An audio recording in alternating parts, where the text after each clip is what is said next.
Kemudian penyidiknya juga tambah. Kurangan berapa? 1.000 penyidik, tambah 1.000 penyidik. Ya memang harus tegas. Kalau kita mau serius ya harus seperti itu. Jangan semu ragu dan basa-basi. Kita harus tegas, harus berani tegas. Presiden Joko Widodo memasukkan agenda pemberantasan korupsi di urutan keempat dari 9 isi nawacitanya. Namun baru 3 bulan dilantik, rencana pencalonan Komjen Budi Gunawan sebagai Kapolri menjadi kontroversi. Menurut KPK, Budi Gunawan diduga terlibat korupsi saat ia menjabat Kepala Biro Pembinaan Karir Deputi SDM Polri periode 2003-2006. Akan tetapi, Budi Gunawan lolos dari jerat hukum karena pra-peradilan atas KPK disetujui Majelis Hakim Pengadilan Negeri Jakarta Selatan.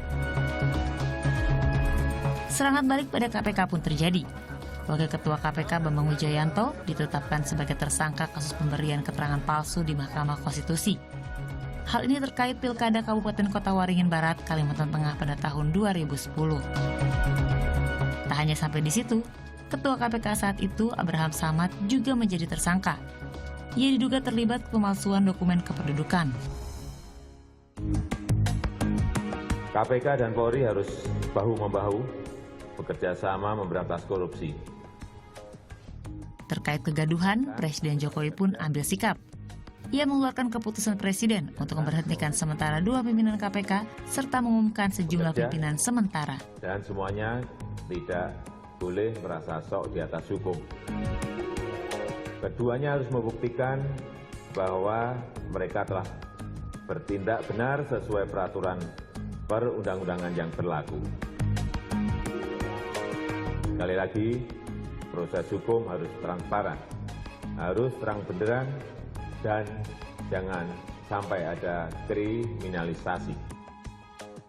Dan yang terbaru, dugaan pelemahan KPK juga ditunjukkan atas usulan revisi Undang-Undang KPK yang masuk ke Prolegnas 2015. Pemerintah mendukung penguatan KPK, namun sejumlah poin usulan revisi justru menjadi pertimbangan. Tapi kondisi hari ini, RUU KPK itu masih ada dalam program legislasi nasional 5 tahunan sebagai usul pemerintah. Gitu.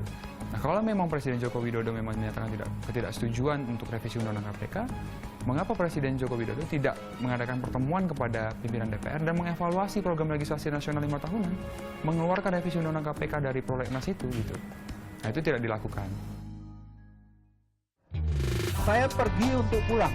1 tahun memang belumlah optimal, sehingga gebrakan-gebrakan pemberantasan korupsi serta sikap tegas Jokowi JK kini ditunggu banyak pihak. Niteni Sembiring, Dika Widiarto melaporkan untuk NET.